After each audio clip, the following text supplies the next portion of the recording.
बेशक मेरी यो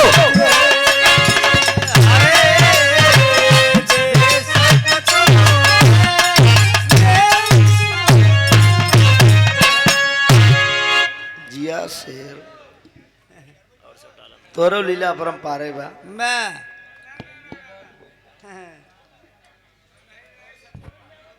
सबके बाद 4:15 बज गया है। पहन ला भैया जूता उता आराम से जड़ाता है। लेकिन बहन कहाँ अब सोचता कई ठिकाए दें रिकॉर्ड कर ली। अच्छा चैनल है आपका मिर्जापुर का क्या नाम से? नासिक स्टूडियो हिमांशु। अच्छा। बहुत बढ़िया आप लोगों ने गीत सुना। लोरिक के बिटवा अब होरिक के हमारे वकीलों साहब बात बिरहा कबान गिले थे बगलिए में बिरहवा और बहुत बजान था ना नहीं जानकारी पे। अरे सोना सुहानी आई है। हाँ अच्छा गीत हुआ लोरिकांड दोनों तरफ से।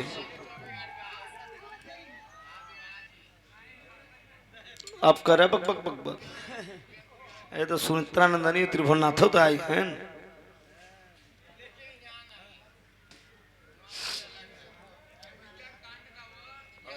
अच्छा कांड गाई दी ठीक। वो तो हम जाना था मिर्जापुर के धरती पे वीरस कांड न भद बिरहवे न भ यह दे गौमा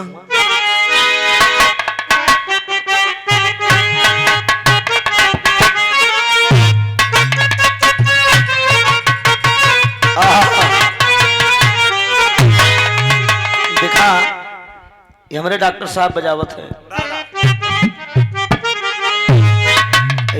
ब्रह्म बेला बा। लेकिन ये बेचारू यह चीज की एकदम ज्ञाता है दिल के गहराई से खोजत है कवन मरीज केथा से ठीक हुई कौन टेबलेट चाहिए कितनी डोज चाहिए। भैया माइक मास्टर इसको मीट करिए थोड़ा सा ढोलक को कराए। जब तू संतुष्ट है देवता का फिर का बात है। अच्छा ये बताओ पहली बार माइक पे तू बोल संतुष्ट दिखाता है हाँ? एक लड़की और एक लड़के में प्यार हुआ दोस्त बारे प्यार त्रिवेणीपुरम वाला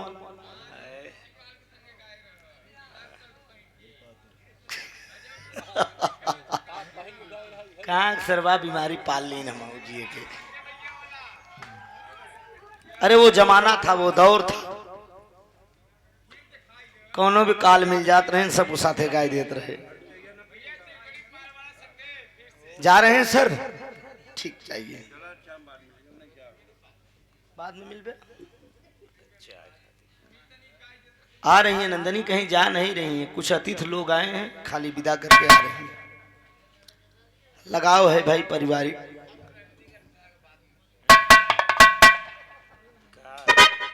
लड़कीवा का नाम चांदनी रहन लड़कवा का नाम महेश रहन। लड़कीवा के बियाह हो गया लड़कवा वैसे रह गया। एक दिन लड़कीवा एक दुकान पर खड़ी रही राजेंद्र भैया फेरन लवली खरीदत रही। क्रीम में सबसे बढ़िया क्रीम फेरन लवली होता। कितनों मेहरारू सावर रहा अगर जरा से लगाए ले क्या बात है। नंदनी बताए ना कि अपन में अपन लड़कियां दूसरे के मेहरारू बहुत अच्छी लागत। अब पता न क्या ऐसी साली खूबी है। राम श्रोमण तो के नहीं पता बा तू ठग जाने ठगही के भाषा। हाँ हमारे बिल्ली हमारे में आओ, जितना क्रीम तू लगाई डा शायद क्यों लगाए हो। मुलाकात हुई दोस्त, कहती तूने मुझे छोड़ दिया। कहा बोलो क्या करना है, कहा क्या कहता है वो।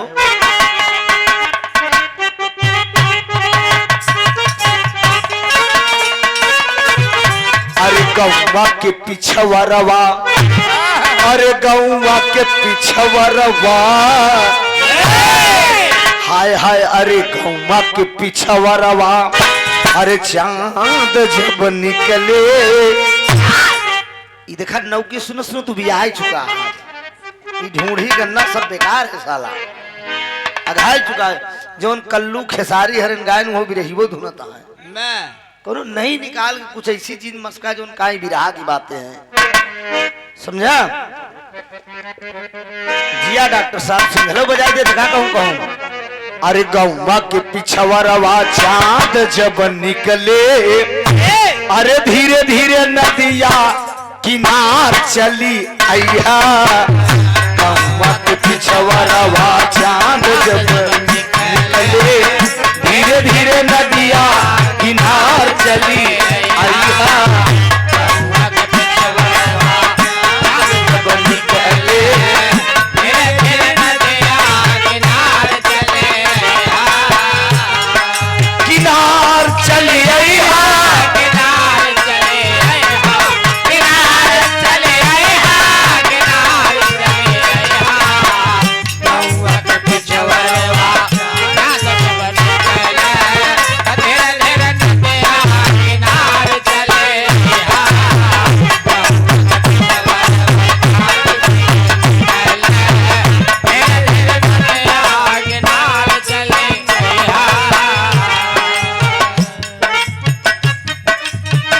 गौवा के पिछवरवा चांद जब निकले, धीरे धीरे नदिया किनार चली आई है।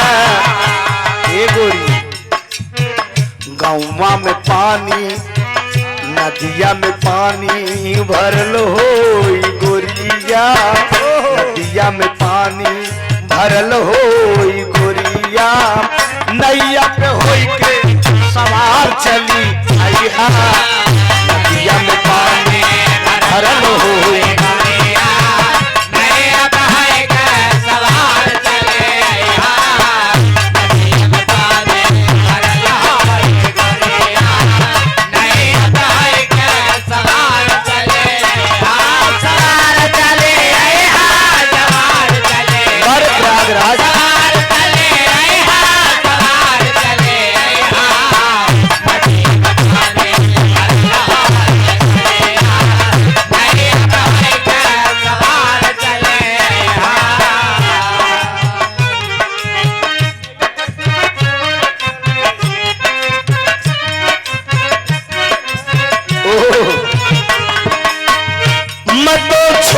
चली बाबुल कदेश पिया का घर प्यारा लगी। मैं तो छोड़ चली बाबुल कदेश पिया का घर प्यारा लगी।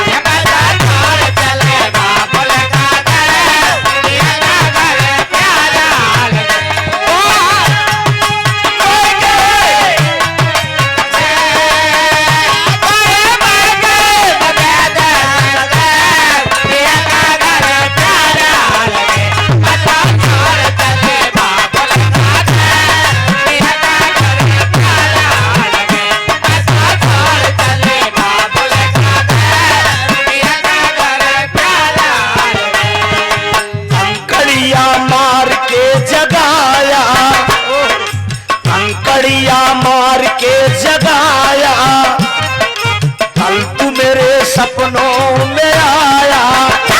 बालमा ओ है, बालमा ओ है, बालमा कंकड़िया मार के जगाया, कल तू मेरे सपनों में आया।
3:30 बजे 3:30 बजे मुन्नी जरूर मिलना 3:30 बजे 3:30 बजे मुन्नी जरूर मिलना 3:30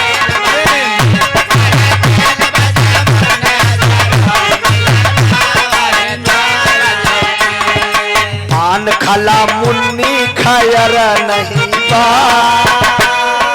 पान खाला मुन्नी खयर नहीं बा तनी बोल बतियाइला बायर नहीं बा 3:30 बजे 3:30 बजे सुगनी जरूर मिलना वही नहारा पे 3:30 बजे वही जरूर मिलना वही नहारा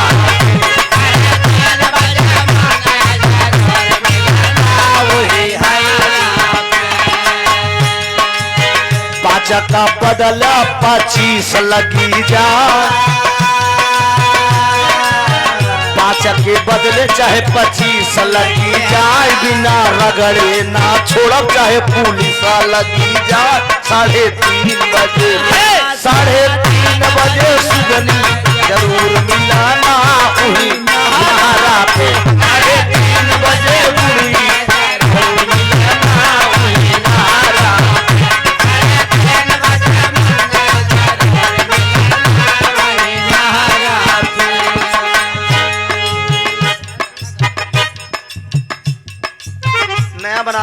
बनारसी लोग से ढोड़ी पोड़ी हम नहीं गए। हाँ पान खाए सैया हमार सांवलिया सूरत पे ओठ लाल लाल पान खाए सैया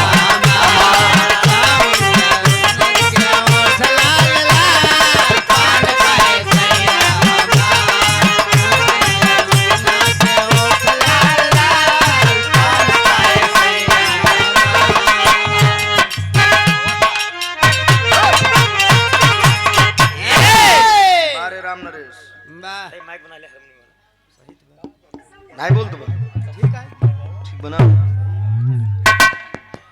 आप महोदय जी नाम बताइए महोदय जी। भैरव मंदिर के आप क्या पुजारी हैं? हाँ। सदस्य कमेटी के ना विवाह कमेटी के कार्यकर्ता हैं। तो कोनो नई गावा कांड गाई ठीक बा कांड गाई थे सरकार जिससे आप लोग की इच्छा बा। एक गाने का नंबर है एक सामाजिक कांड आप लोग सुन लीजिए। हमारा आपका समाज 24 साल से बढ़िया तो सुनत है बढ़िया गावे की कोशिश करी थी हिल जाए। अरे माई बिंदवासिनी के हिलाई पाई यार।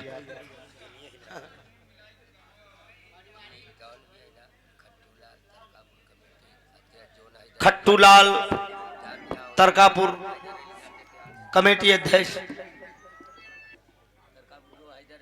अच्छा अच्छा स्वर्गीय शेष विराह सम्राट मरहूम जनाब हैदर अली जुगनू साहब।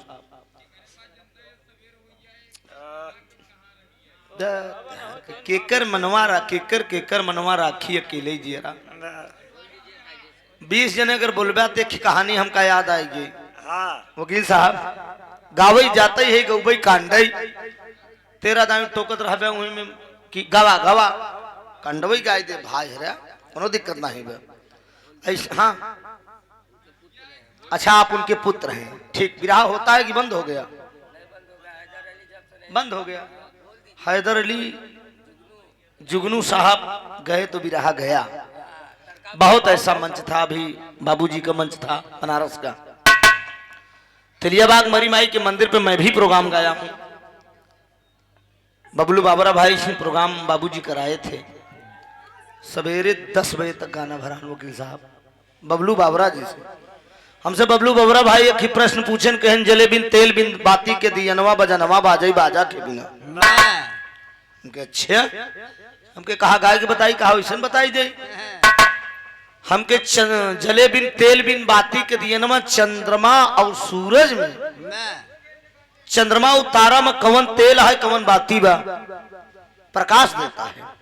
बजनवा बाजे बाजा के बिना बादर से बादर टकरावा था जब दादा दादा दादा के बजावत।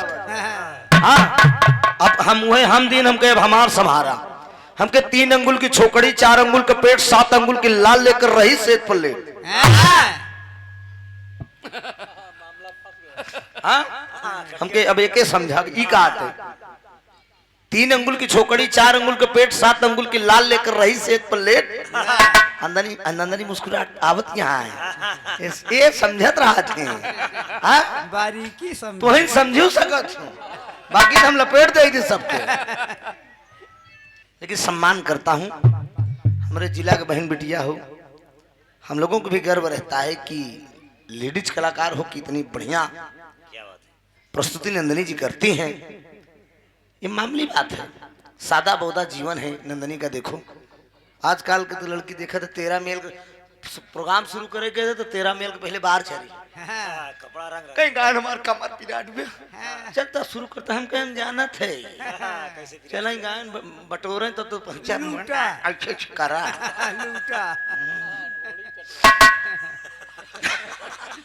सब समझे तो रही थी लेकिन क्या करें साला रोजी रोटी है नंदनी। लेकिन नंदनी के अंदर ये बात नहीं है अगर एक आवाज तो शुरू ऐसा होना चाहिए।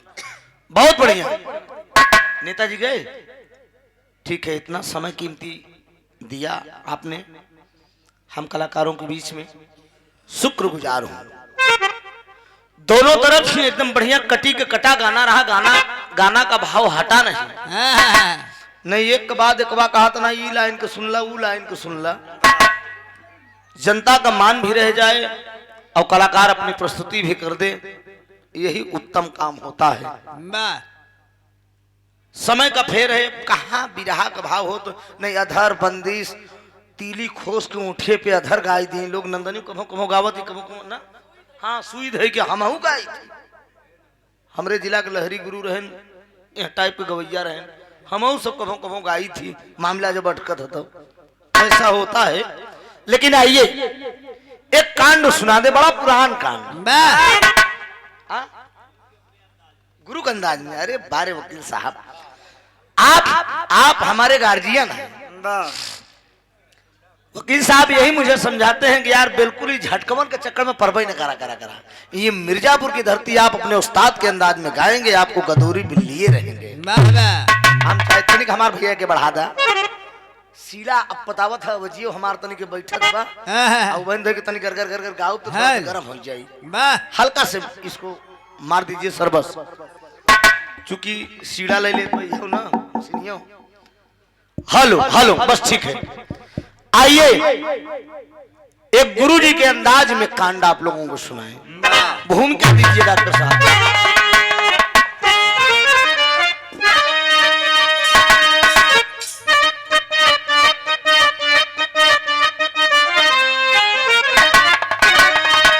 लोग शंका दीर्घ शंका जौन शंका हो आप लोग मिटा के बैठ जा। आई मिर्जापुर के धरती पे जब सच सुबेर हो तो सच बटूरत ही लोग हम बड़ा ताजुब मानी थी धरती के और नमन करता हूं इस धरती को। कहना है वो 4 लाइन की भूमिका है।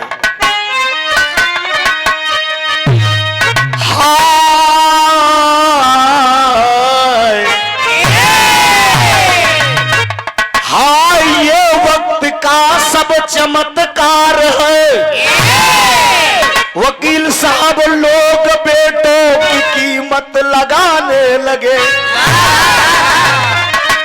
शादी और ब्याह में घर से कुछ कम मिला तो बस ला कर अपनी बहू को सताने लगे। अरे कोई देता जहर तो कोई धाता सहर अब किसी को फांसी का फंदा मिला।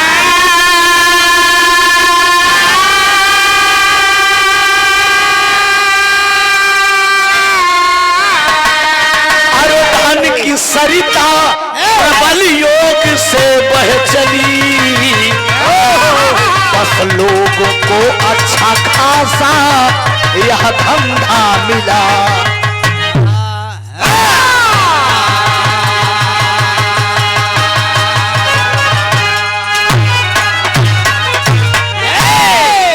क्या समाज है दोस्त, वाह क्या दुनिया है। दहेज के चक्कर में हाँ जिस बहू को आप जरा आप लोग चिंतन करिए, कांड को गा रहा हूं मित्रवर, सब यहाँ गरीब ही बैठे हैं, कोई अमीर नहीं है, लेकिन ये दावा बा दोस्त, वाह गरीब कहीं हिंदुस्तान में गुजारा नहीं है। आए ये जो पूंजीपति लोग हैं वाह ये गरीबों का जीना हराम कर देते हैं दोस्त। वाह मामूली बात है, वाह जिस बहू को आप, अरे किसी की बेटी है आप बहू बनाकर घर पे लाते हैं, कभी आपने चिंतन किया है कि काश मेरी भी बेटी किसी की बहू बनेगी, अगर हम किसी की बिटिया के साथ ये व्यवहार कर रहे हैं तो मेरी भी बेटी के साथ ऐसा हो सकता है। दहेज के चक्कर में तमाम पेपर पत्रिका के माध्यम से पढ़ने, पगड़ी वाले भैया आवाज नहीं, आराम से, पेपर पत्रिका के माध्यम से पढ़ने को मिलता है फला लड़की को दहेज के चक्कर में जिंदा जला दिया गया। क्या दशा है ये? वाह उस्ताद हमरे ठिको वाली गावत रहे।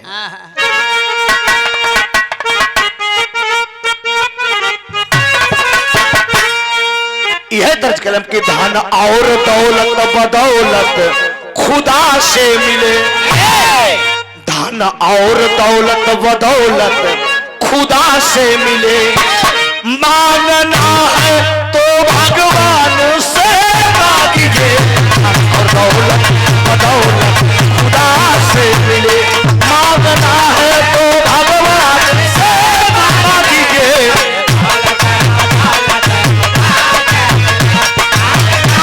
तो भगवान से मांगिए।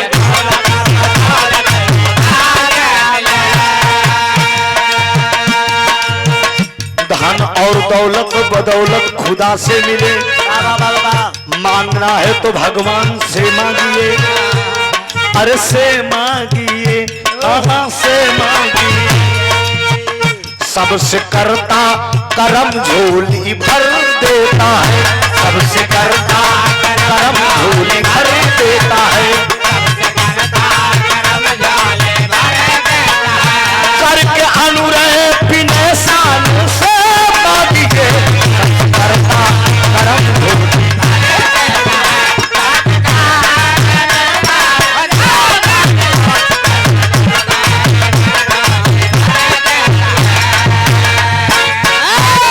बड़ा प्यारा सम्मान, अनमोल पुरस्कार हमारे राम सागर एडवोकेट साहब रमईपट्टी से और हमारे राजेंद्र बाबूजी,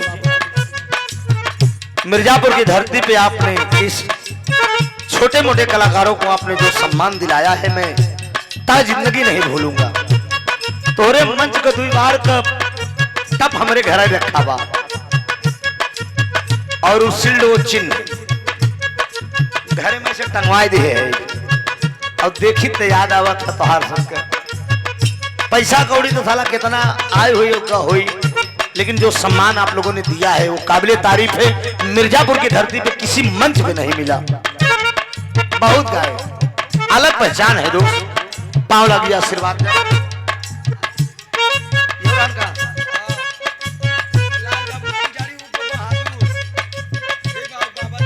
लाल बाबू पुजारी उर्फ बहादुर पुजारी हैं भैया।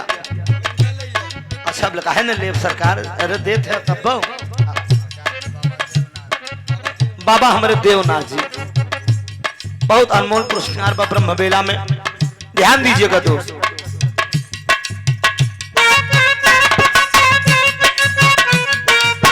धन के लोग ही दरिंदों का यहाँ कुछ काम नहीं,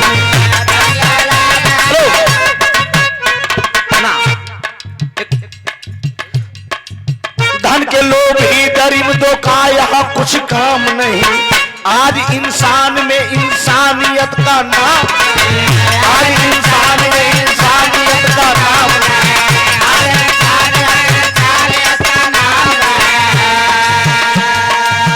राजस्थान की एक छोटी सी कहानी है, राजस्थान की एक छोटी सी कहानी है, बहन है कुसुम भाई शेखर की कहानी है। बहन है कुसुम भाई शेखर की कहानी है, बहन है कुसुम भाई शेखर की कहानी है। जरा ध्यान दीजिएगा दोस्त, लगे रखिए मुन्ना, ध्यान दीजिएगा आप लोग, तवज्जो दीजिएगा। राजस्थान में गांव जो जयपुर है, और आराम से एकदम गांव जयपुर है। जयपुर गांव के अंदर दो भाई बहन हैं जिनका नाम है शेखर और कुसुम। दर्जा 8 तक शेखर पढ़ा है, कुसुम भी प्राइमरी तक पढ़ी है।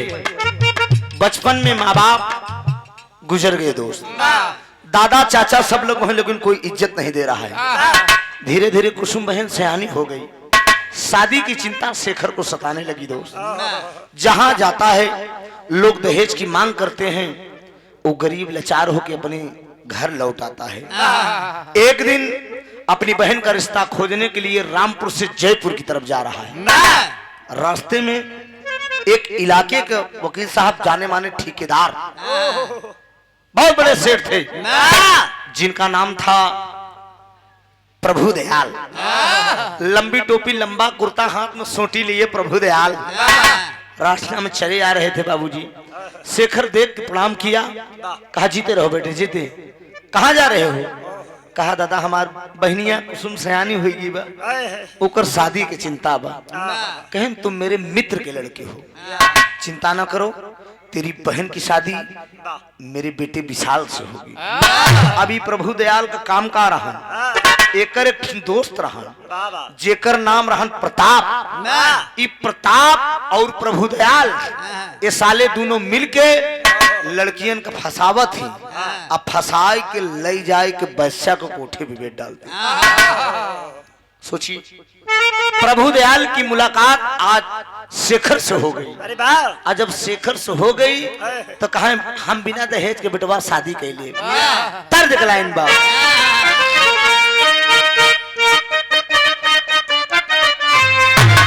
यही दर्ज के लाइन में कहा अरे हंसी के जब देखा, अरे हंसी के जब देखा, अरे तू एक कबेरिया,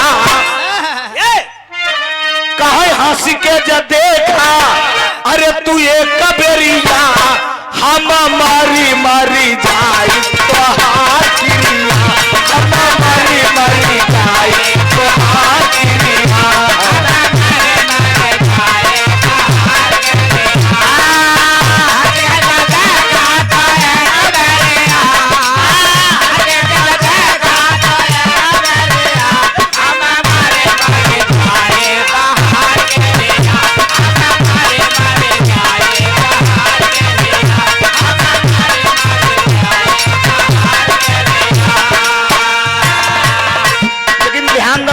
प्रभुदयाल कहता क्या है शेखर से, पहली नई हर में बहुत है दुलार बहिनी, पहली नई हर में बहुत है दुलार बहिनी, पहले देखब हम चल के तोहार बहिनी, पहले देखब हम चल के तोहार बहिनी, पहले देखब हम चल के।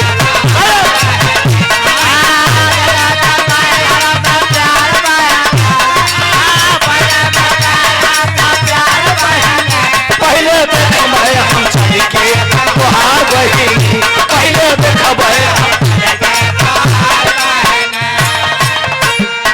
बहिना तोहार यहाँ साचे कैडाली, फुलबरिया सी जबई हम बन करके माली, फुलबरिया से जबई हम बन करके माली, फुलबरिया से जबई हम बन करके माली। सन से उतरे जिंदगिया के भार बहिनी, सन से उतरे जिंदगिया के भार बहिनी, पहले देखब हम चल के तोहार बहिनी, पहले देखब हम चल के तोहार बहिनी।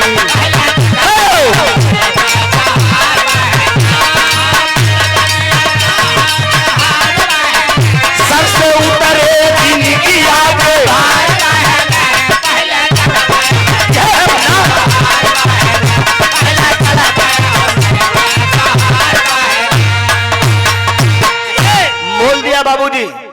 प्रभु दयाल कहने लगा कि अगर तेरी बहन कुसुम मुझे बेटा पसंद आ गई, बिना दहेज की मैं शादी कर लूंगा। लई के बाबूजी गरीब आदमी टूटही चारपाई पे बैठा दे, टूटही चारपाई पे बैठा दिया बाबूजी। और गरीब के बिटिया की इशारा कर दिया अपनी बहन को, आजा मेरी बहन, आजा दीदी कुसुम, दादा प्रभु दयाल तुझे देखने के लिए आए हैं। अरे बाप रे बाप, कईयों जगह बाबूजी लुगरी फटी रही, कईयों जगह लुगरी फटी, लेकिन गरीब की बिटिया सुई डोरा सोका सिए रही। और एकदम गरीब की बिटिया मालिक ने क्या सांचे में संवारा था दोस्त, बड़ी खूबसूरत थी, बिना क्रीम पाउडर की सेजुरिया की नहीं चमकत रही। आए के प्रभु दयाल के सामने खड़ी हुई गई, चरण स्पर्श किया, आशीर्वाद दिया साला, लेकिन नीयत बदल गई, नीयत साले की बदल गई बुढ़े की। देखते ही मान तो करे सारे के टप टप चुगैला, मुंह में पानी आ गया, कहे रे बाप रे बाप, अगर हमारे हाथ लग जात ना तो माला माल हो जाए। नियत बदल दिया दोस्त, खड़ा हुआ, कहा शेखर हमार कुछ मांग बा, हमार बेटवा विशाल बीए में पढ़त बा। वो गरीब बाबूजी शेखर पाँव पकड़े का, ना बाबूजी, ना बाबूजी, हम दहेज ना दे सके बाबूजी, एक ही तर्ज लगा आज। अरे गोरी छम छम पयलिया बजावे लगन, गोरी छम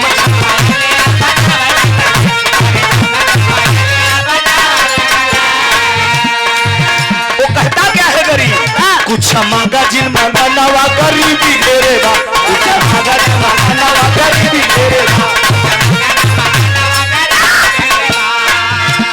खाए के सदिया पहाड़ भाई लागी हम जरा नवा गरीबी तेरे बा, कुछ मांगा जिन मांगा नवा गरीबी तेरे बा।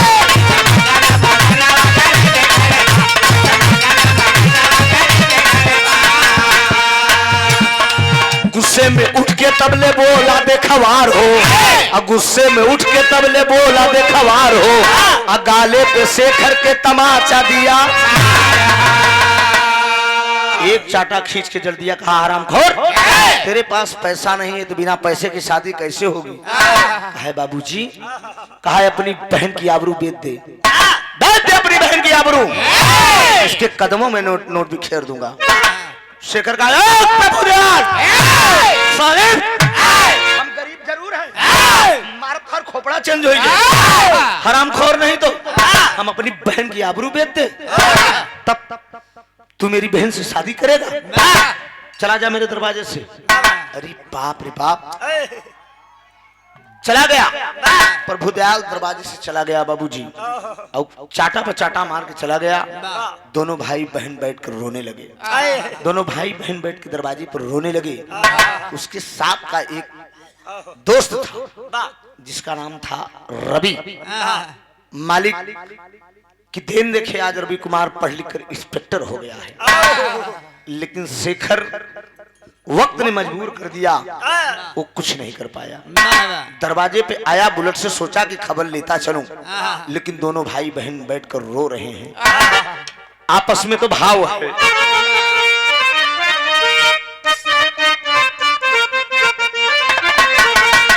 अरे मोरे राम, अरे बहिन का के सजाए डोली, अरे कंपित घड़ा शोक में अंबर नीर बहाए, बहिन का के सजाए डोली।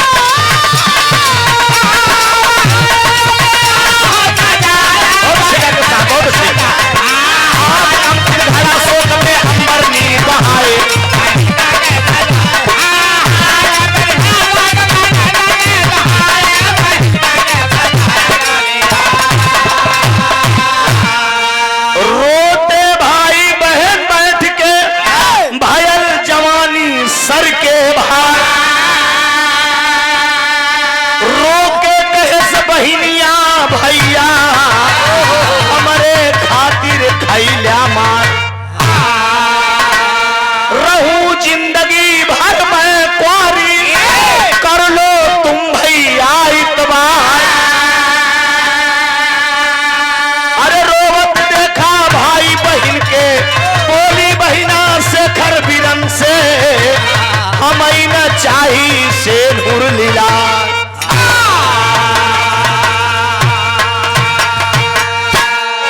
दोनों भाई बहन आपस में बैठकर रो रहे हैं। रवि कुमार इंस्पेक्टर आता है दरवाजे पे, रोकता है बुलेट। कहा नमस्ते भाई शेखर। कहा नमस्ते भाई नमस्ते। क्या बात से तुम रो रहे हो? कहा भैया दादा प्रभु दयाल मेरी बहन को देखने आए थे, उसने कुछ दहेज की मांग किया, मेरे गाल पर तमाचा मार के चले गए। कहा अपनी बहन की आबरू बेट डालो, बहुत रुपया मिलेगा। ये बात जब रवि कुमार सुनता है तो कहने लगा कि एक दोस्त के रहते एक दोस्त की बहन के साथ ये हाल।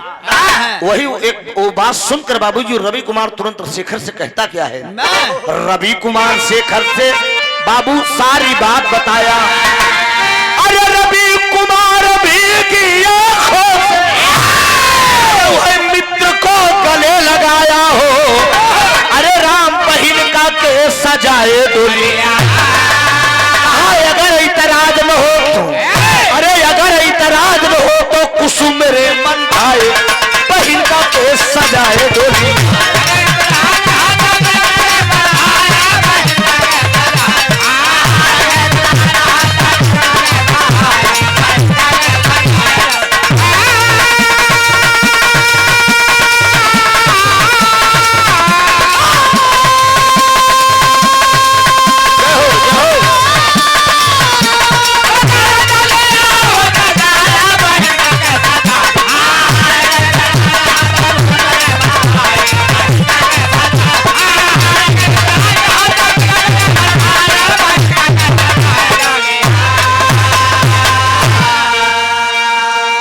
रवि कुमार कहने लगा कि तेरी बहन से कोई नहीं शादी कर रहा है, मैं तेरी बहन से शादी करूंगा। अगर तुझे इतराज न हो भाई तो ये रिश्ता मुझे मंजूर है। शेखर कहने लगा कि भाई आप इंस्पेक्टर हैं, हम गरीब आदमी, हमारा आपका रिश्ता कहाँ से हो सकता है? हम कहाँ दहेज आपको दे पाएंगे? कहाँ हम जुआ हैं, हम समाज को बदल डालेंगे, समाज को एक नई चेतना देंगे। कुसुम मुझे बहुत अच्छी लगती है। कहा भाई ठीक है, मुझे रिश्ता मंजूर है। मुंह मीठा कराया बाबूजी, मारे खुशी को मारा रवि चला गया। आई ये बतिया ही छोड़ दे यार, रवि चला गया। आई प्रभु दयाल का करे वकील साहब, इस रवा पहुंच गए प्रताप के पास, जो उसका दोस्त राजेंद्र बाबू एक बार प्रताप के पास पहुंचा। कहा रामपुर में शेखर कुसुम दो भाई बहन हैं। कुसुम इतनी सुंदर है प्रताप, अगर फंसा कर ले आओ, अगर भेंट डालो तो बहुत रुपया मिलेगा। भाई चिंता न करा, पता हमका दे दा, हम चलते ओका खोज ले भाई। ये 2 मिनट का काम बा। लेकिन यार कुसुम बाबूजी इतनी मगन बा कि हमार शादी बहुत बड़े घरे में होत बा, हमार होए वाला दुल्हा इंस्पेक्टर बा। और है का कहा दिव्या ना ना ना ना ना, अरे डॉक्टर साहब, अरे पत्थर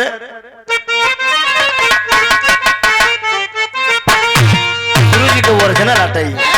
एक ही लड़कियां रहने एकदम मुनरी जैसे ओकर पातर का कमर रहा। ये उस्ताद हैदरली जुगनू को ओरिजिनल है दोस्त, मुनरी जैसे पातर कमर रही, जो भाग भौजाए लागत जब ऐसे से कह के जा तो ऐसे घुमटवा उठाए कहीं कस ए कहाँ जात है? वह कहा पतरकू, अरे पतरकू पतरकू पतरकू पतरकू, अरे पतरकू काहे जदुइया डाला, पतरकू काहे जदुइया डाला, पतरकू आज ये जिंदगी या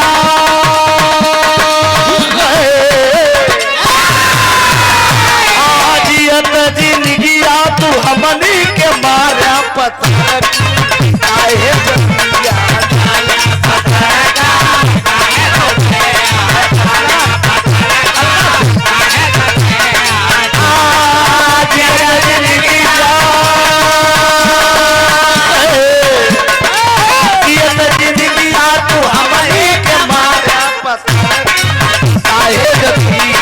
डाला,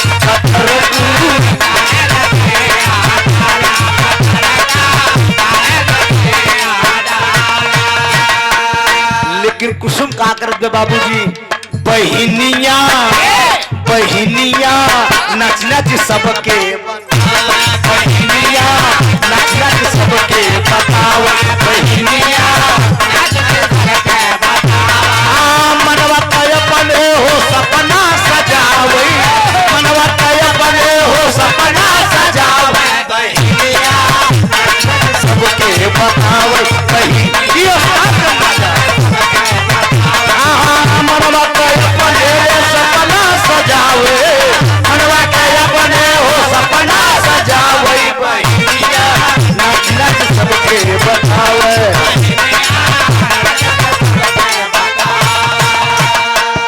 दुल्हा हमार हवा फौजी जवानवा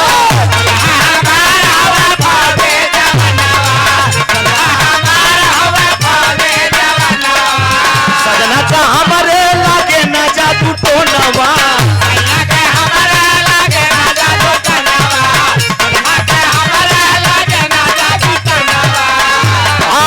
मनवा रे मनवा रे मनवा मनवा के अपने हो सपना सजावई बहिनिया नच नच सबके बतावे बहिनिया नच नच सबके बतावे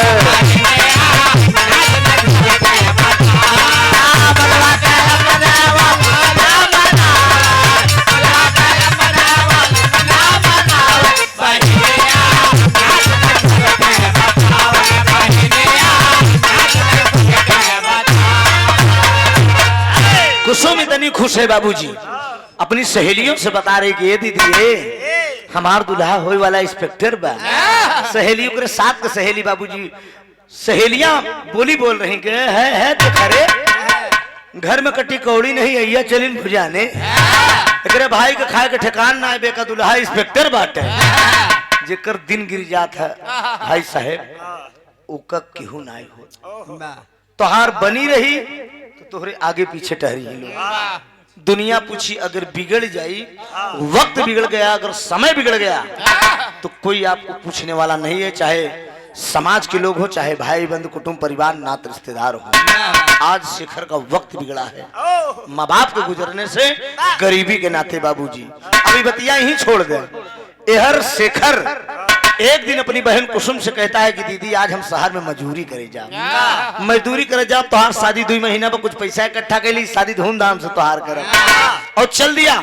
शेखर रामपुर से जयपुर की तरफ जा रहा है शहर में काम खोजने के लिए और प्रभु दयाल से पता पूछ के प्रताप जयपुर से रामपुर की तरफ आ रहा है। शेखर जयपुर जा रहा है और प्रताप रामपुर जा रहा है।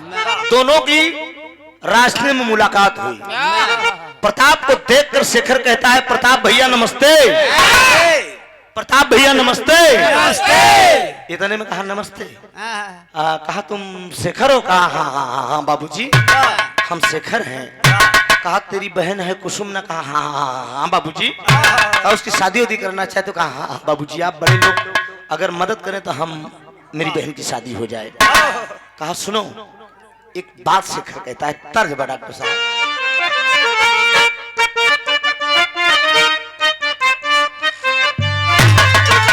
यह दरज कलाम की नजर लागी अरे नजर लागी राजा तोरे बगाले पे नजर लागी रहा तोरे बगाले पे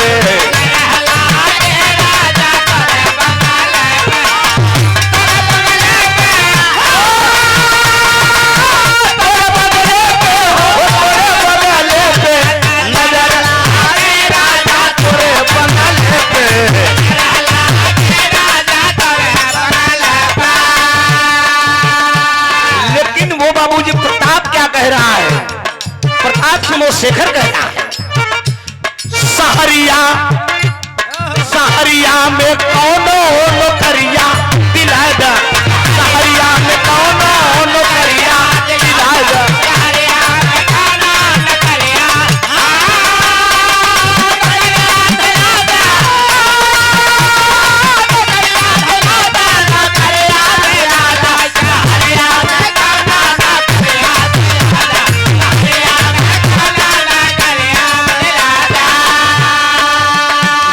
बहिनिया के डोलिया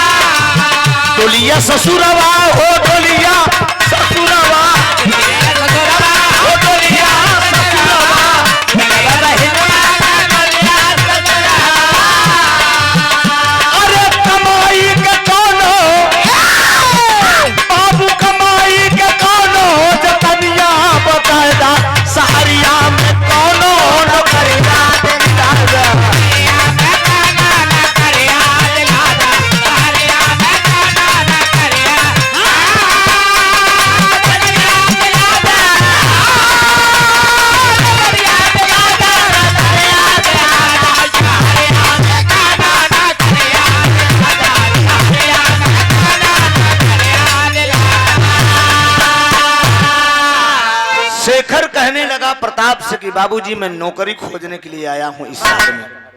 प्रताप कहता है कि मैं तुझे नौकरी दूंगा। बहुत खुश हुआ वो गरीब आदमी। देखिए दोस्त, गरीबों को पूंजीपति लोग, अमीर लोग किस तरह से परेशान करते हैं। आज बोला कि मैं तुझे नौकरी दूंगा। बोला कौन सी नौकरी दोगे?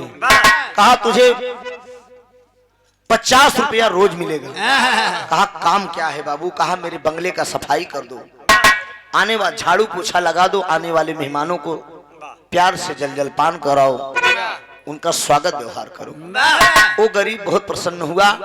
कहा ठीक है बाबू जी, आप मुझे लिया चले अपने घर पे। प्रताप लिवा के आया, शेखर को बंगले का दरवाजा खोल दिया। वो गरीब लेकर झाड़ू जुट गया, सफाई करने लगा। इतने में प्रताप शेखर से कहता है कि शेखर एक काम करो, थोड़ा एक गिलास पानी लाओ। पहले बोला कि अपना ये कुर्ता जो है इसको खूंटी में उतार कर प्रेम से टांग दो, इत्मीनान से सफाई करो। शेखर कहने लगा कि ठीक है भैया, अच्छा कह रहे हैं आप। उतार कर कुर्ता खूंटी में टांग दिया, प्रेम से सफाई करने लगा। कुछ देर के बाद प्रताप बोला कि जरा एक गिलास पानी लाओ। पानी लेने गया मित्रों। इतने में वो प्रताप करता क्या है, अपनी सोने की अंगूठी, सोने की जंजीर और घड़ी उतार कर मेज पर रख दिया। कहा ले जाकर गिलास रखाओ। गिलास जब रखने गया शेखर, वो तीनों सामग्री उठाकर वो प्रताप शेखर के कुर्ते के जेबे में डाल दिया। जब शेखर के कुर्ते के जेबे में डाल दिया और गिलास रख के आया, वो गरीब लेकर झाड़ू जुट गया। जब झाड़ू लेकर जुट गया बाबूजी, तो कुछ देर के बाद वो प्रताप बोलता है, ए शेखर क्या टाइम होगा, जरा टाइम बताओ। शेखर जवाब देता है कि भैया घड़ी तो आपके हाथ में थी और आप ही टाइम जानिए। डांट कर प्रताप बोलता है, घड़ी में इसी जगह पर रखा था, क्या हुआ? कहा भैया मैं नहीं जानता कि घड़ी क्या हुई। कहा साले हरामखोर, तुम गरीब लोग तो कौड़ी के हो, तुम लोगों के साथ थोड़ा सा साले तुमको मैंने नौकरी दे दिया तो तू मेरे सर पे चढ़ाया। साले तुम ईमानदार नौकर नहीं हो, तुम चोर हो। शेखर कहने लगा कि भैया कैसी बात आप बोल रहे हैं, आप मेरे पिता के समान हैं, मैं आपके यहाँ नौकरी करने आया हूँ, चोरी करने नहीं आया हूँ। उतार कर बाबूजी कुर्ता जब खूंटी से उतारता है, जेबे में हाथ डालता है प्रताप, निकाल कर सामग्री जब मेज पर रखता है, डांट कर प्रताप बोलता है कि ये क्या है, कौन इसको डाला जेबे में? शेखर कहने लगा कि भैया मैं तो नहीं डाला, मेरा इसमें कोई कसूर नहीं। खींच कर चाटा पर चाटा जड़ दिया बाबूजी। थाने में फोन कर दिया, दरोगा साहब भी अपनी फोर्स के साथ आ गए। जब दरोगा साहब फोर्स के साथ आए तो दरोगा साहब से वो कहने लगा, प्रताप की ये साला मेरे घर नौकरी करने आया लेकिन ये चोर है। ओती के बहिन निखोती के यार। राजेंद्र बाबू पैसा है पास में तो साथी, पैसन वाले के थाना पुलिस ने मैटर देखा, काल मर्डर करता है, परसों थाना पूछ उठा सब काम कोर्ट कचहरी कितना हो भना भन 10 दिन के लिए गए, उसके बाद बाहर। ये सब पैसे का कमाल है। सोचिए प्रताप बोल दिया कि साहब ये चोर है। दरोगा साहब भी कहते हैं क्यों बे, तू साले चोरी करता है? तर्जुमा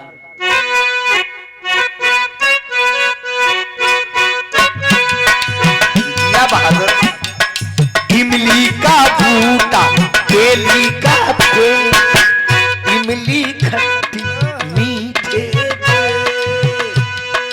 ये तो ओरिजिनल है ना, लेकिन ओरिजिनल से डुप्लीकेट कम नहीं भाई, खोपड़ी हैदर लिख रही। ये सब बिरहा गुरुजी अपनी कलम से लिखे थे। दो लाइन देखिए, बोला दारोगा साला है चोर, ना कमीना करता है शोर, अब न चलेगा तेरा चोर, चल जल्दी थाने की ओर, चल जल्दी थाने की ओर, चल जल्दी थाने की ओर, बोला दारोगा साला है चोर।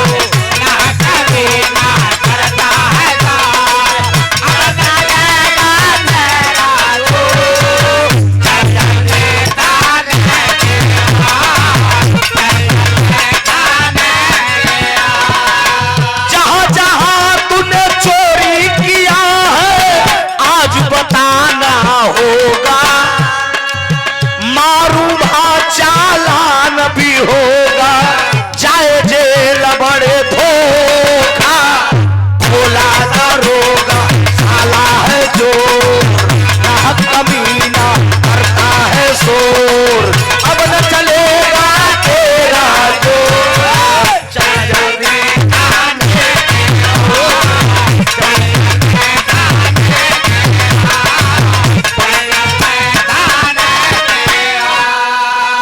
ले जाकर पीट पीट कर दरोगा सांप ठीक कर दिए। माल बरामद था, शेखर का चालान हो गया। जब शेखर का चालान हो गया बाबूजी, शेखर तो जेल चला गया। आई प्रताप शाला पहुंचा प्रभु दयाल के पास, कहे दादा काम तो बन गया, कहे का कहना शेखरा तो फंसाए दिन जेल के, कहे तब कहे अब ओकर बहन कुसुमुआ के बा, अब बढ़िया चल के उठा लिया जाए। देखिए कितनी बड़ी गद्दारी समाज में वकील साहब कर रहे हैं। ये अमीर लोगों का आज बड़े बने ये कैसे हैं? ये नंबर 2 का धंधा से गरीब की बेटियों के साथ सौदा करके साले बड़े बने हैं। पहुंच में अब ये प्रताप 12 बजे रात में बिटिया खड़ी होकर अपने भाई का राह तक रही है। घनेरी रात है, दरवाजे के पास खड़ी है बाबूजी कि मेरा भाई मजदूरी करने गया है, मेरे भैया अभी आया नहीं। तब मोबाइल का जमाना नहीं था और गरीबी इतनी थी कि कहां से होता।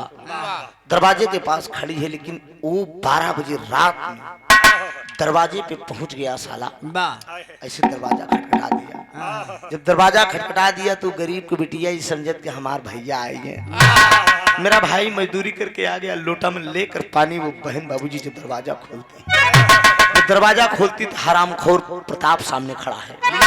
प्रताप को देखकर कुसुम कहती कि प्रताप तुम कैसे मेरे दरवाजे पे आ गए? प्रताप बोला कि धीरे बोलो धीरे बोलो धीरे बोलो। कहा तेरा भाई शहर में मजदूरी करने गया, उसने चोरी कर लिया, थाने में बंद है, सुबह चालान हो जाएगा। तर्ज का भाव बा डॉक्टर साहब।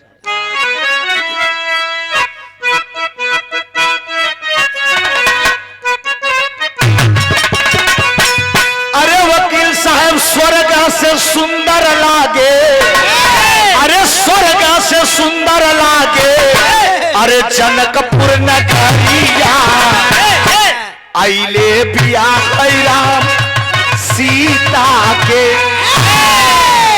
सब उस्ताद को वर्जन ला ई जान ला, गावे में जरूर एहर ओहर क्यों न क्यों सो हो जाए, लेकिन मालिक के देना है।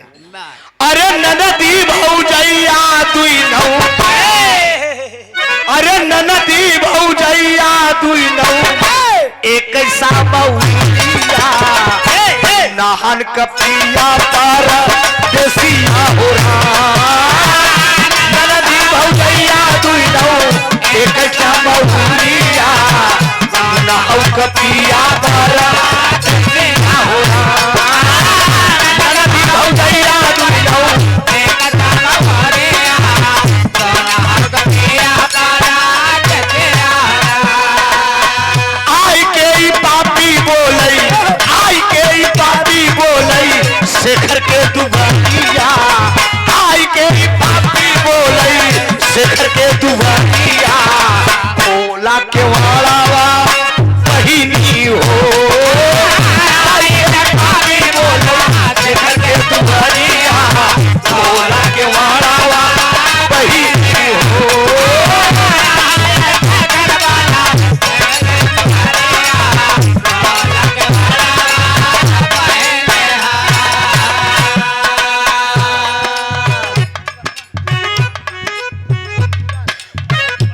सुभाष गुप्ता गडकरी बंगला से 101 रुपया का पुरस्कार पाँव लगी आशीर्वाद दिया।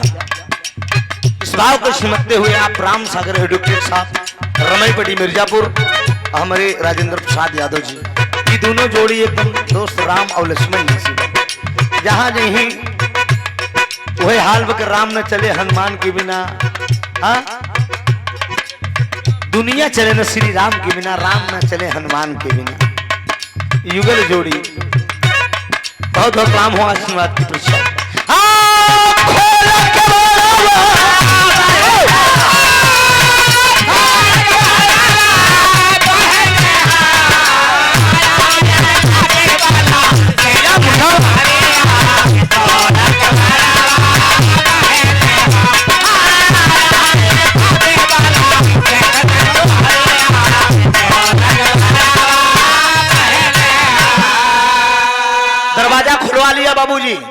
दरवाजा खोल दिया। कुसुम से कहता है कि तेरा भाई चोरी किया है। मुझसे बोला कि मेरी बहन से मुलाकात करा दो, नहीं सुबह मैं जेल चला जाऊंगा। बहका के फुसला के उस गरीब की बिटिया को लिया के साला वो चल देता है। जब बहका के लिया के उस बिटिया को चल देता है, रास्ते में पहुंचता है, एक बगीचा पड़ता है। रास्ते में बगीचा पड़ता है तो वो साला उस लड़की के साथ गलत व्यवहार करने की कोशिश करता है। ले गया रास्ते में, आगे आगे वो प्रताप चला जा रहा है, पीछे पीछे कुसुम चली जा रही है। इतने में घनेरी बाग में एक चाटा उस लड़की को खींच के मारा। लड़की तुरंत गिर गई। जब लड़की तुरंत गिर गई तो सीने पे सवार हो गया साला, उसकी तन की पूरी साड़ी खींच लिया। बिटिया बेटी पेटीकोट ब्लाउज पर है और वो कुसुम कहती कि बाबूजी हमारी इज्जत न लूटा, मैं बहुत अभागन हूँ बाबूजी, मेरा इस दुनिया में कोई नहीं है। इतने में वो प्रताप कहने लगा कि हे प्रताप, अरे कुसुम खबरदार, अगर तू चिल्लाने की कोशिश की, किसी से बताने की कोशिश की, तेरी आबरू लूट लूंगा, तू मुंह दिखाने के लायक नहीं रहे। अरे लूट ले बैराहिया में, लूट ले बैराहिया में सारा सिंगरावा, खोला के मारावा बहिनी हो। लूट ले बैराहिया में सारा सिंगरावा, खोला के मारावा बहिनी हो।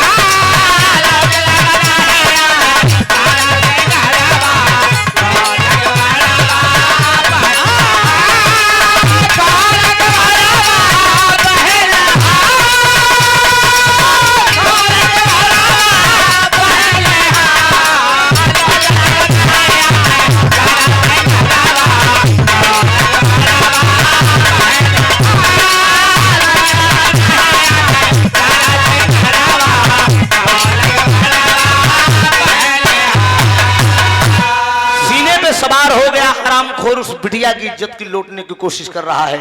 कुसुम आवाज दे रही है कि बाबूजी हमारी इज्जत ना लूटा, ना लूटा बाबूजी हमारी इज्जत।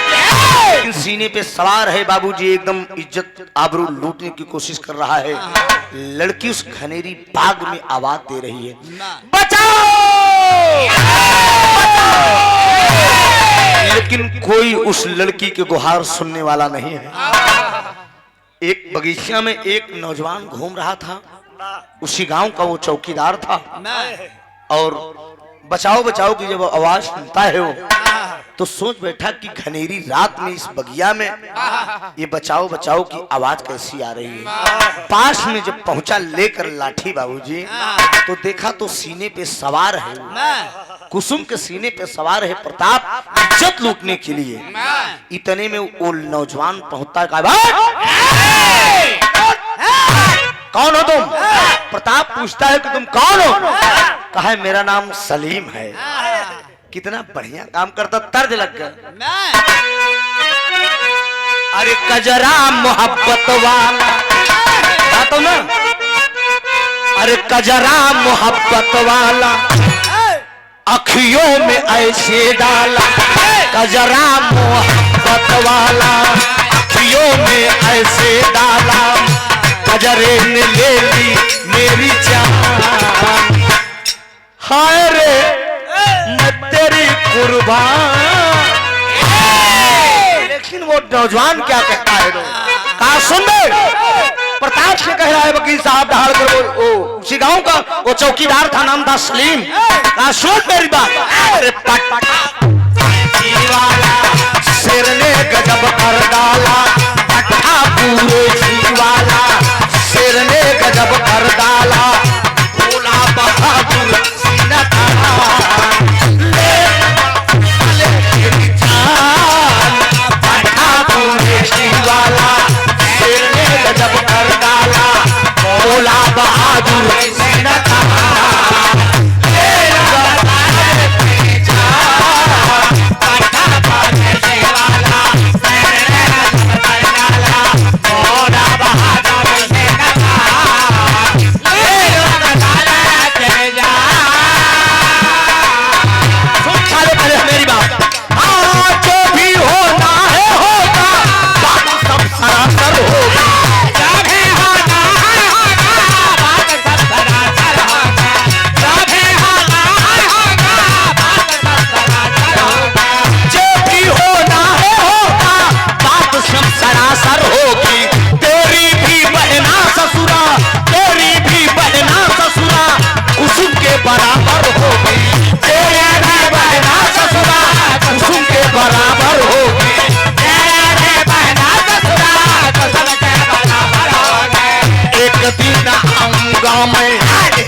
सच्चा मुसलमान, दे दूंगा सारे तेरी जान, कटे न आऊंगा मैं, तारा चुकाऊंगा मैं, तारा सच्चा मुसलमान, ले लूंगा सारे तेरी जान, कटे न आऊंगा मैं, तारा चुकाऊंगा मैं, अगर होगा सच्चा मुसलमान, ले लूंगा सारे तेरी जान।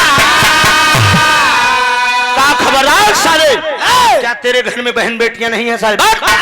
कुत्ता हराम खोर नीच साले, एक गरीब की बिटिया के साथ तुझे व्यवहार करता है।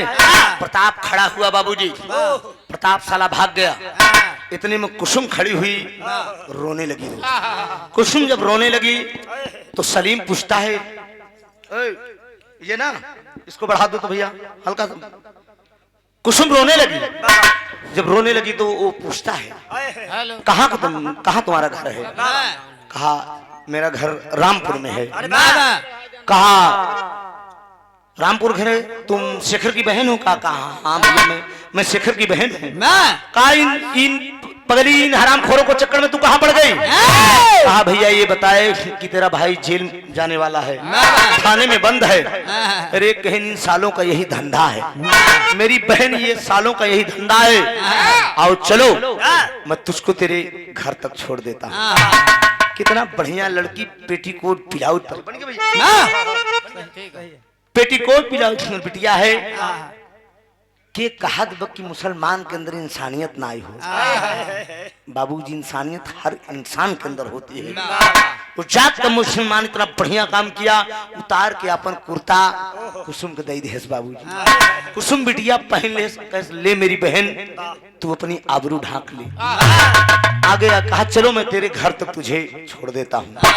वो चौकीदार सलीम लिया के चल दिया। आगे आगे बाबूजी बनियानी पर वो सलीम बनियानी पर लिया के बाबूजी आगे आगे चला जा रहा है, पीछे पीछे कुसुम चली जा रही है। और जब दोनों चला जा रहे सलीम और कुसुम, तो वो सरऊ जमन देखवार बन के गए हैं, देखवार ससुर जमन गए हैं प्रभु दयाल।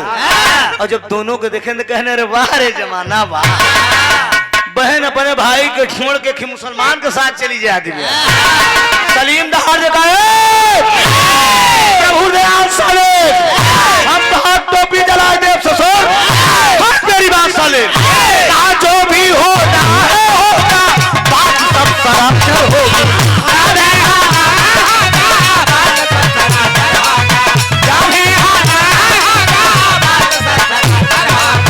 तेरी भी बेटी ससुरा, तेरी भी बेटी ससुरा कुसुम के बराबर होगी। तेरी भी बेटी ससुरा कुसुम के बराबर होगी।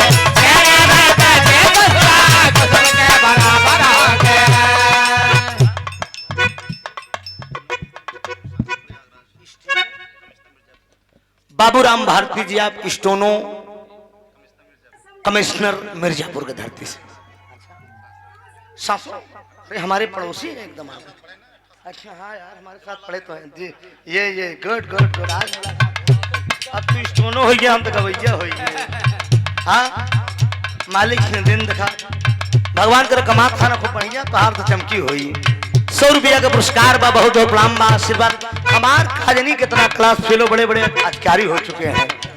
तमाम जिला सुल्तानपुर, फैजाबाद, अमेठी, गोंडा, बहराइच, बाराबंकी, बॉम्बे, गुजरात, सूरत वाल कहीं भी जाते हैं लोग यूट्यूब पर गाना सुनत ही फोन के थे, नंबर निकाल, त्रिभुवन भाई अच्छे कलाकार यार तुम बन गए, विद्यालय से तुम गाते थे, हमके का अच्छा बन गया। हिराजू चिल्ला चिल्ला सब कर्म हो जाते। हम कहे कहूँ कहूँ लोग इज्जत दे देते, कहूँ कहूँ अगर छान होन के आन कहीं बैठ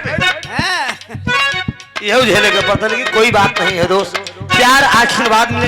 ये हमारे नशा चढ़ गई रही, गायकी का हमारा नशा चढ़ गई। जैसे एक शराबी को दारू पीने की नशा होती है, हमारे गायकी का नशा रही। हम जब गायकी में आए तो ये नहीं समझते रहे कि हम का पैसा कमा, हमारे ये शौक रही कि हम सच्चाई बतावे थे। 60 रुपया का सट्टा से शुरू करे है कभी जी। पहला सट्टा हमारा 60 रुपया का रहा, नहीं हम 60 रुपया का, हम पहला सट्टा 60 रुपया का है, दूसरा सट्टा 125 रुपया का, तीसरा सट्टा 250 रुपया का, चौथा सट्टा 350 रुपया का। अब बात तो फिर हजार बात अपनी जिंदगी में 1,10,000 तक का प्रोग्राम गाया। आप ये जान लीजिए, ये आप लोगों का आशीर्वाद है दोस्त, मेरा कुछ नहीं है। आप ही लोग गवाते हैं, आप ही लोग सब प्यार दुलार देते हैं। वो कहता क्या है, जो भी होना है होगा, बात सब सरासर होगी। जो भी होना है होगा, बात सब सरासर होगी। जो भी होना है होगा, बात सब सरासर होगी। तेरी भी बेटी ससुरा, तेरी भी बेटी ससुरा, कुसुम के बराबर होगी। तेरी भी बेटी ससुरा, कुसुम के बराबर होगी। पंजा मिला ले मुझसे, जोर आजमा ले मुझसे। पंजा मिला ले मुझसे, जोर आजमा ले मुझसे। कितना बड़ा है पहलवान, ले लूंगा सारे तेरी जान। पंजा मिला ले मुझसे, जोर आजमा ले मुझसे। कितना बड़ा है पहलवान,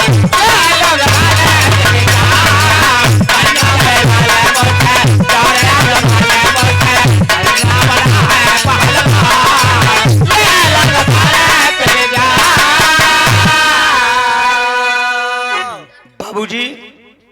मार पे बढ़ जा, मार पे मार हो रही है। प्रभु दयाल और सलीम में भिड़ंत हो गई। प्रभु दयाल और सलीम में भिड़ंत हो गई। सलीम देह चाटा बचाटा जलने लगा। प्रभु दयाल के देह चाटा बचाटा जड़ा। कुसुम बगल में खड़ी होकर कहता, और मारा भैया, और मारा ये राम खोर। अरे बाप रे बाप, तब ले खतरा होगी साहब। खतरा का होगी कि प्रतापशाला बगल से चला जा रहा था, और जैसे सलीम उठाए कर लाठी तान के प्रभु दयाल का मारे चला, उसमें प्रताप पीछे से पहुंच गया। सलीम की लाठी तुरंत ऐसे खींच, सलीम की लाठी तुरंत खींच लिया। प्रताप के हाथ लगी, और जब प्रताप के हाथ लगी तो बाबूजी वो प्रताप तुरंत उठा के खींच के एक लाठी तान सलीम की खोपड़ी पे जब एक लाठी तान के मारा, सलीम की खोपड़ी 2 टुकड़े में बढ़ गई। वो तुरंत गिरा जमी पे, कहा हाय खुद बहन की इज्जत बचाया, लेकिन परिपूर्ण रूप से ना बचा सका। तो कहना है दोस्त, लगी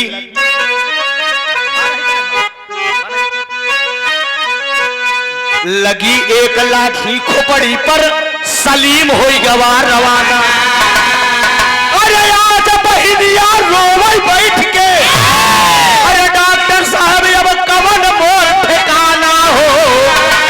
कहा अरे राम बहिन का केस सजाए डोलिया। कहा अरे कहा प्रताप कुसुम अब, कहा प्रताप कुसुम अब तो का केवट बहिन का केस सजाए डोलिया।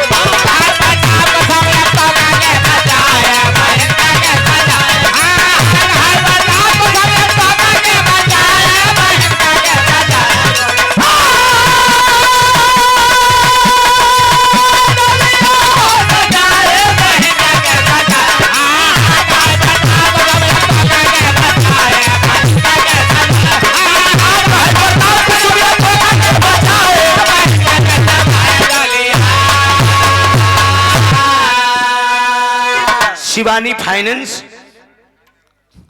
दिनेश यादव जी की तरफ से 100 रुपया का पुरस्कार बा। भैया का प्रणाम बा। एक लाठी खींचकर मार दिया और बाबूजी सलीम गिरा, तुरंत जमी पे गिरा। कहा हाय खुदा, बहन की इज्जत बचाया लेकिन परिपूर्ण रूप से ना बचा सका। जब वो गिर गया, मर गया बाबूजी, वो प्रताप साला कहने लगा कि ए कुसुम,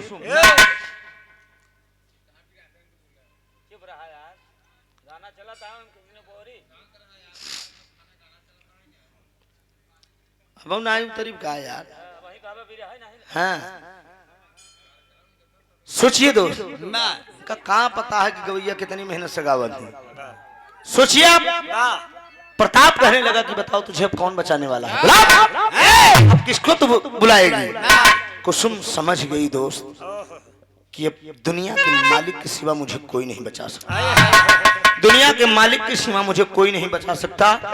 मेरा भाई जेल गया, मेरा होने वाला पति इंस्पेक्टर है, न जाने कहाँ है, अब मुझे कोई नहीं बचा सकता।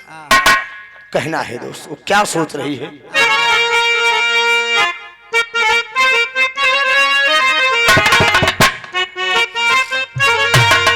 अरे बहुत प्यार करते हैं तुमको सनम, अरे कसम चाहे ले लो, अरे कसम चाहे ले लो, खुदा की कसम। उन्हें फिल्म का गाना वकील साहब साजन फिल्म के एकर एक जमाना रहा। ये आजकल तो भोजपुरी फिल्मियन तो दिखाई लाइन ना। हाँ सोचा कि मतलब भोजपुरी कितनी गंदी, लेकिन हिंदी कितनी परिवार के साथ बैठकर आप देख सकते हैं कि कसम चाहे ले लो, खुदा की कसम। उस्तादों कितना चुन के लगावत नैकी के चक्कर में कभो पड़बे नहीं बे। आ जमन जमन लगाए दे कि गवैया मुंह ऐसे हैदरली कहा लगाए कहा गावत, लेकिन वो लड़की क्या सोच रही है अपने मन में। अरे भाला भाला कौन दुखिया को, अरे भाला कौन दुखिया को देगा सहारा, भला कौन दुखिया को देगा सहारा।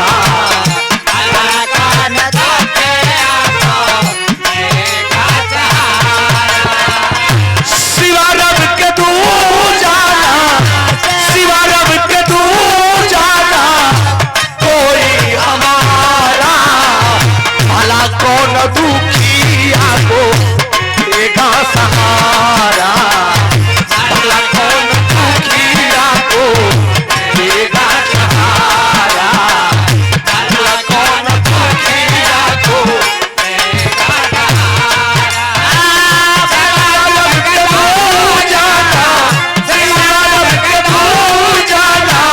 कोई हमारा भला कौन दुखिया को देगा सहारा, भला कौन दुखिया को देगा सहारा। मेरी बदनसीबी पे हंसता जमाना, मेरे बदनसीबी पे हंसता जमाना, मेरे बदनसीबी पे हंसता जमाना।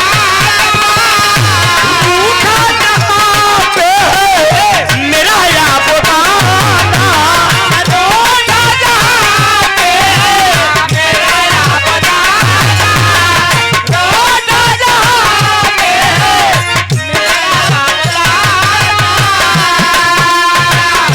कस्ती भंवर में है, कस्ती भंवर में है, मिले ना किनारा, भला कौन दुखिया को देगा सहारा, भला कौन दुखिया को देगा सहारा।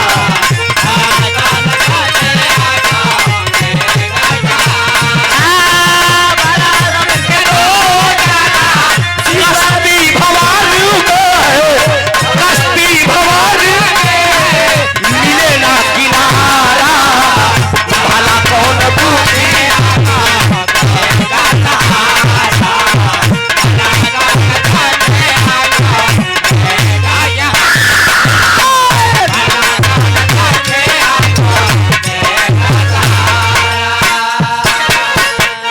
गाना करीब है दोस्त, जरा ध्यान दीजिएगा।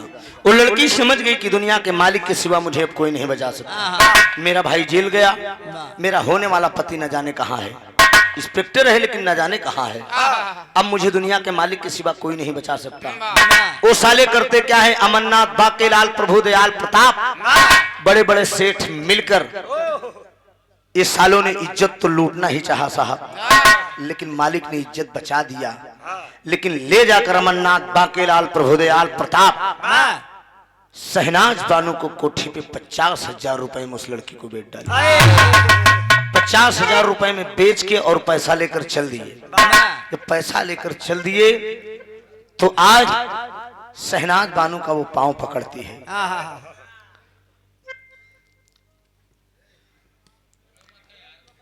शहनाज बानू का पांव पकड़ती है, कहते हैं कि माँ मुझे अपनी बेटी समझ लो। मेरा होने वाला पति इंस्पेक्टर है, मेरा भाई जेल गया। माँ कहा तो कुछ भी हो, इससे मुझको मतलब नहीं है, मैंने तो तुझे पैसे में खरीदा है। कहा ठीक है माँ, मैं तेरे लिए नाचूंगी, गाऊंगी, मुजरा करूंगी, सब कुछ करूंगी माँ, लेकिन केवल एक बात मेरी मान ले। कहा बोलो बोलो जल्दी बोलो, क्या कहना चाहती हो?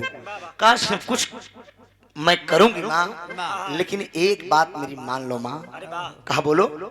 कहा मेरी कभी आबरू का सौदा मत करना, यही एक भीख मैं तेरे चरणों में मांग रही हूँ।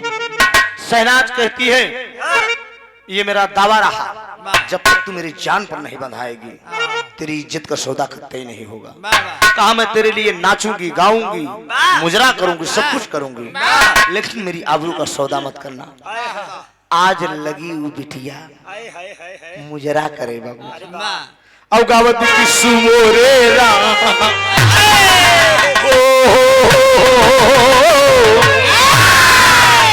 लाइन सुमोरे राम धीरे से गागर उतार लियो, कहीं लचकी न जाए हमारिया।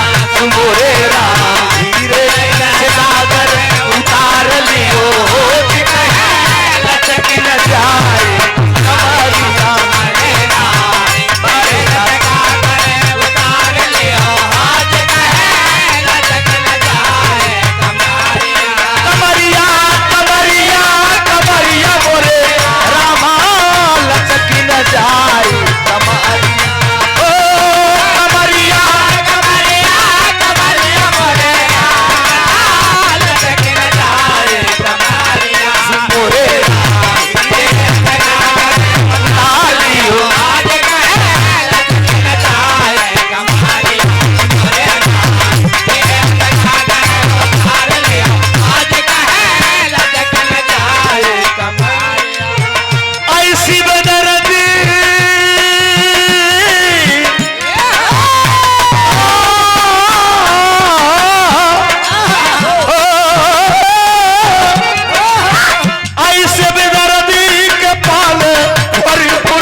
पूरा गायन दे साले अब जहाँ समझाई वाले लोग बैठे तो वहीं गाय नहीं, जहाँ हर और देखी तो काट दी थी।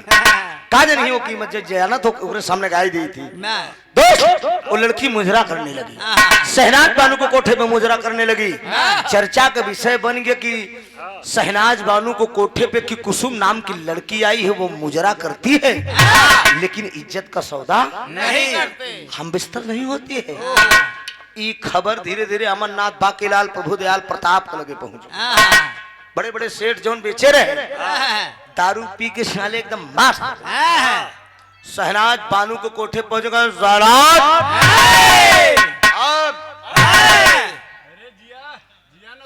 आज तुम कसम को अगर हमारे कवाल न कर तो रिवाल्वर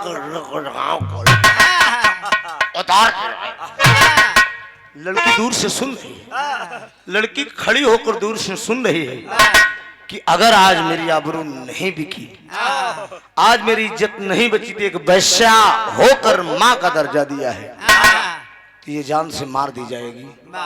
कुसुम सुन रही है बाबूजी दूर से। इतने में शहनाज जैसे बताने के लिए कुसुम से जा रही है, इतने में कुसुम कहती कि माँ मैंने सब कुछ सुन लिया, बोल दो अंदर इन दोस्त के बैठे बैठे, आप तेरी बेटी बिक जाएगी, कोई दिक्कत नहीं है। अगर तूने मुझे अपनी बेटी धर्म का माना है तो मैं भी तुझे माँ मानती हूँ माँ। अगर आज मेरी आबरू नहीं बिकेगी तो तेरी हरामखोर दरिंदे तेरे तुझको जान से मार देंगे। तो इसीलिए मेरी आबरू लूट जाए ठीक है माँ, लेकिन तेरी जिंदगी जरूरी है मुझे।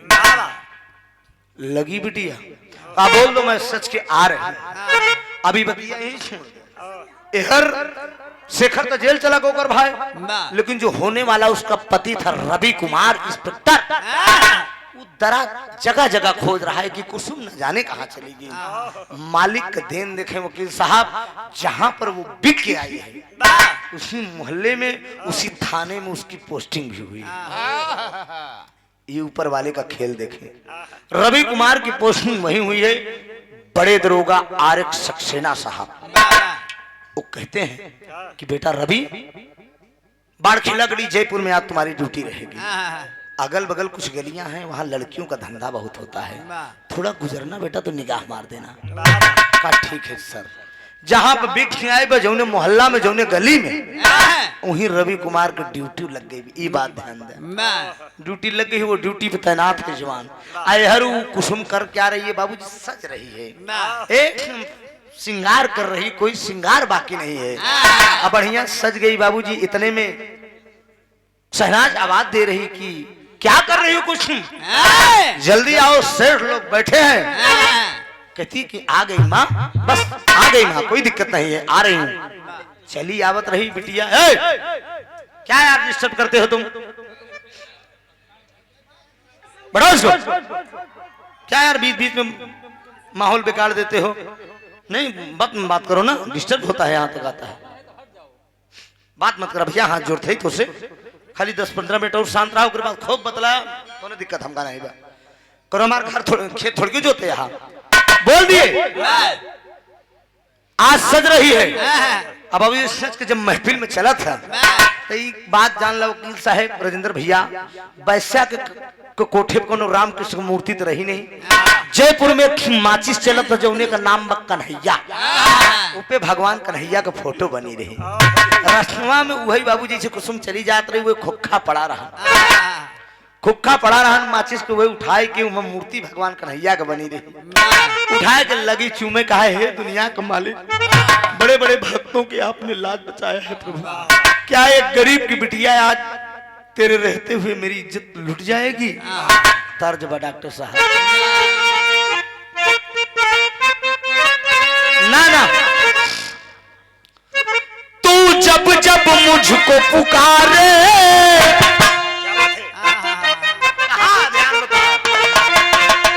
ध्यान आपका कहां चला जाता है सर। अरे तू जब जब मुझको पुकारे, मैं दौड़ आऊं नदिया किनारे। तू जब जब मुझको पुकारे, मैं दौड़ आऊं नदिया किनारे।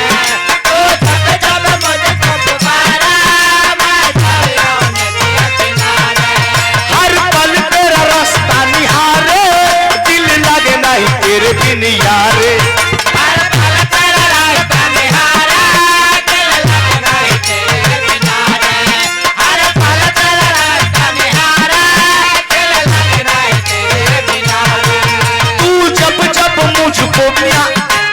तू जब मुझको पुकारे, मैं दौड़ आऊं नदिया किनारे। हर पल तेरा रास्ता निहारे, दिल लागे नहीं तेरे बिन यारे। मुझे आंखों में बिठा ले, मुझे गले से लगा ले मेरे भोले साथिया। तुझे दिल दे दिया, मेरा दिल दे लिया, तुझे दिल दे दिया, मेरा दिल दे लिया, तुझे दिल दे दिया, मेरा दिल ले लिया। लेकिन वो बिटिया बाबूजी माचिस के खोखा को उठाए के भगवान कन्हैया का मूर्ति बनी रही और कहत खाबा, हे नंद बाबा के छैया, बलराम का छोटे भैया। हे नंद बाबा के छैया, बलराम का छोटे भैया। हे नंद बाबा के छैया, बलराम का छोटे भैया। यशोदा के कुंवर कन्हैया, घर घर माखन के खवैया। यशोदा के कन्हैया, घर घर माखन के खवैया। यशोदा के कुंवर कन्हैया, घर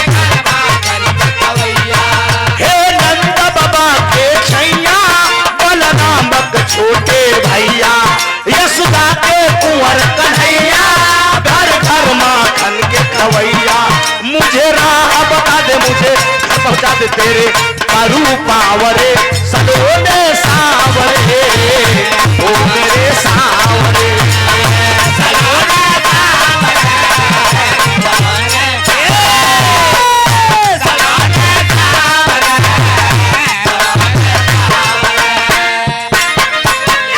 एकदम बाबूजी महफिल के बीच में वो लड़की पहुंच जाती है। 5-7 मिनट का भाव और बचा है।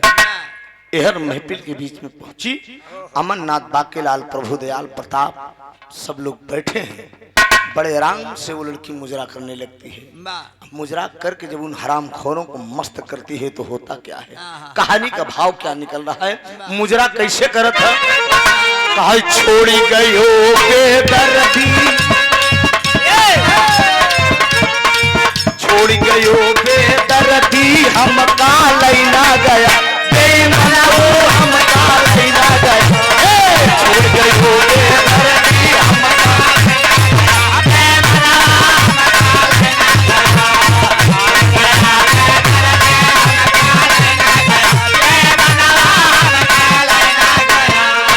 चार महीने के जाड़ा पर 4 महीने के जाड़ा पर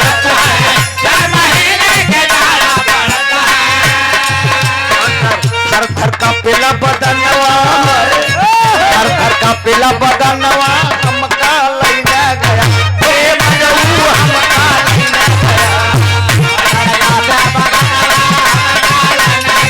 प्रेम जऊ हम का लैना गया।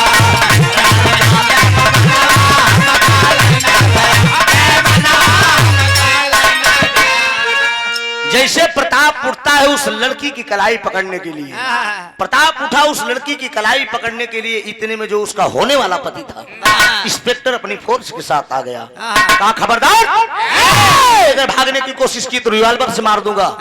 प्रताप साला तुरंत कूद के भाग गया, तुरंत झरोके से कूद के फरार हो गया। बाकी सब लोग को कैद कर लिया। कैद कर के उस लड़की से वो इंस्पेक्टर रवि कुमार कहता है कि लड़की तू अपना घूंघट उठा, लड़की तू अपना घूंघट उठा। अब कुसुम ते अंदर ही अंदर चीन गए कि हमार राजा आएंगे। रवि कुमार का इसमें वर्दिया पकड़ कहा थे, अरे 4 महीने के गर्मी पर, 4 महीने के गर्मी पर, 4 महीने के गर्मी पर, तब दुएला पसीनवा, तब दुएला पसीनवा हम का लैना गया, लगा बजऊ हम का लैना गया, तब दुएला पसीनवा हम का लैना गया, लगा बजऊ हम का लैना गया। मुजरा किया बाबूजी। और रवि कुमार के सामने जब वो लड़की घूंघट उठाती है तो कहा कुसुम तुम यहाँ कैसे आ गई। कहा मुझे अमरनाथ बाकेलाल, प्रभु दयाल, प्रताप सब लोग मिलकर 50,000 रुपए में बेच डाले। कहा चिंता मत करो, सबको कैद करके ले चल रहा हूँ, सबको सजा दिलाऊंगा। लेके आया बाबूजी बड़े दरोगा आर सक्सेना साहब के पास। कहा साहब ये मेरी होने वाली पत्नी है, लेकिन ये बारे समाज ये साले मेरी बीबी को ले जाकर 50,000 रुपए में बेच डाले। बड़े दरोगा आर सक्सेना साहब बोले कि बेटा रवि मैं तुम्हारे कारनामे पर, हाँ समझ गया, चलो हाँ बस बस यार समझ गया इशारा उनका ना, इतना गंवार समझते हो क्या। कहानी ही जो बड़ी है, कहाना हैदर उस्ताद में 3-3 4-4 घंटा कभी रहा गावत रहे, समझा। वकील साहब कहन उस्ताद ही वाला तो उनकर बड़ा गहराई रहता हूँ रहे, चूम चटाकर सुने लग बाद 2.5 3 3 घंटा लागत। नैहरे के हाल कहा चूम चटाका, कितनी सहेली तोहरे चूम चटाका, नारी नबेली तोहरे चूम चटाका। अबे वो कहता गौबे नहीं सोचा। अरे दरोगार सक्सेना साहब बोल दिए कह जाओ कुसुम के साथ मैं आज छुट्टी दे रहा हूँ, बाकी सबको कैद कर ले रहा हूँ। घूमने के लिए जब रवि कुमार और कुसुम चलते हैं बाहर तो कुसुम कहती है कि चलो जेल में अपने भैया से मिलाएं। उसकी भी सजा पूरी हो चुकी है, वो भी सजा काट के आज घर आ रहा है। रास्ते में चले प्रताप शेखर चला आ रहा है, उधर से प्रताप भागते हुए जा रहा है। प्रताप को जब देखा शेखर तो कहा साले तेरे कारण हम जेल गए हैं, तुझे हम जिंदा नहीं छोड़ेंगे। प्रताप समझ गए कि कौनो दिन हमरे साथ ही खतरा कही दी वकील साहब, वही निकाला रिवाल्वर, तुरंत मारा, ऐसे ट्राक देना। जब शेखर मर गया बाबूजी लाश को ऐसे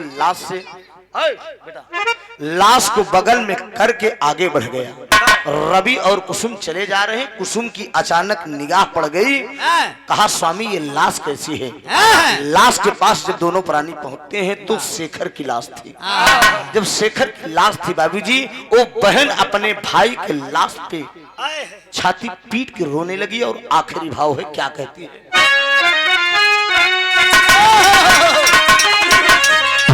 कहा यार कैला बिरनवा, अरे कैला बिरनवा, तू हमें के करा पिसाली हो।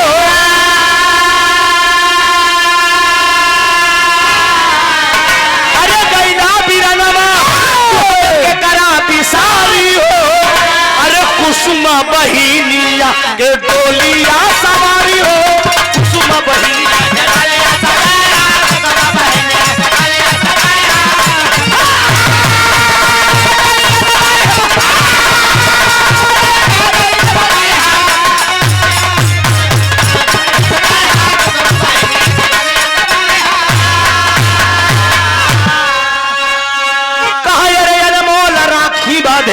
अरे लसिया उठाए, चंदन चिता पे अपने शेखर के लेटाए।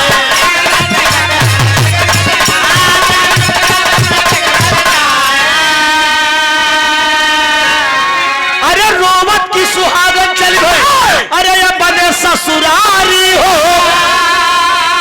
अरे कुसुम बहिनिया के अरे डोलिया सवारी हो।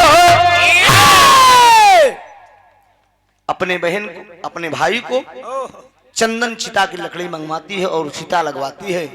चंदन की लकड़ी से चिता लगवाती है और बाबूजी उसका दाह संस्कार करती है।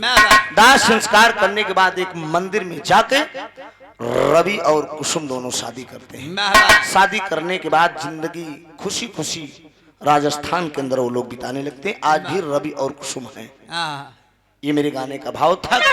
अमीर लोग गरीबों को किस तरह से परेशान करते हैं, हमारे ये समाज की दशा है। इंसान मुसीबत जरूर झेलता है लेकिन कामयाबी एक दिन उसको मिलती है। आखिरी भाव है और इसी गीत के साथ मेरा कार्यक्रम भी आखिरी है। नंदनी जी गाएंगी। चूंकि इतनी बड़ी रात अब हो रही है, इतना बड़ा बड़ा विरहा हो कि ना हो न पावा, समझा, रात काफी बड़ी होती है। कौन नंदनी? नहीं तो एक विरहा में तो जो ना सवेर हो जाता है। ब्याह बरात मई जून के लगन में। उठो जवान हो होश में आओ, भारत की आवाज, कविवर राम आधार कहे हैदर जुगनू पे हमको। अरे राम बहिन का केस सजाए डोलिया, अरे बहिन का केस सजाए डोलिया। अरे भाइयों होश में आओ, त्रिभुवन नाच जगाए, बहिन का केस सजाए डोलिया।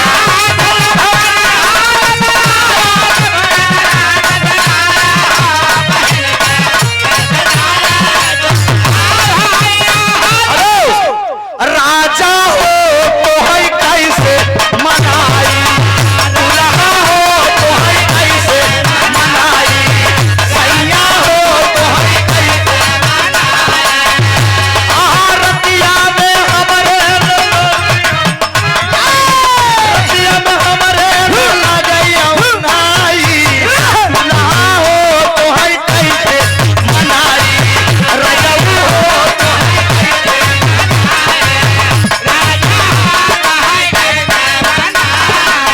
बीतल वाले पनवा जब आई गई जवानी, बीतल वाले पनवा जब आई गई जवानी, बीतल वाले पनवा जब आई गई जवानी। अरे रही रही से दरिया पे ले लड़ाई, रही रही से दरिया पे ले लड़ाई, दुल्हा हो तो है कैसे मनाई, राजा हो तो है कैसे मनाई, दुल्हा हो तो है कैसे मनाई, रजऊ हो तो है कैसे मनाई।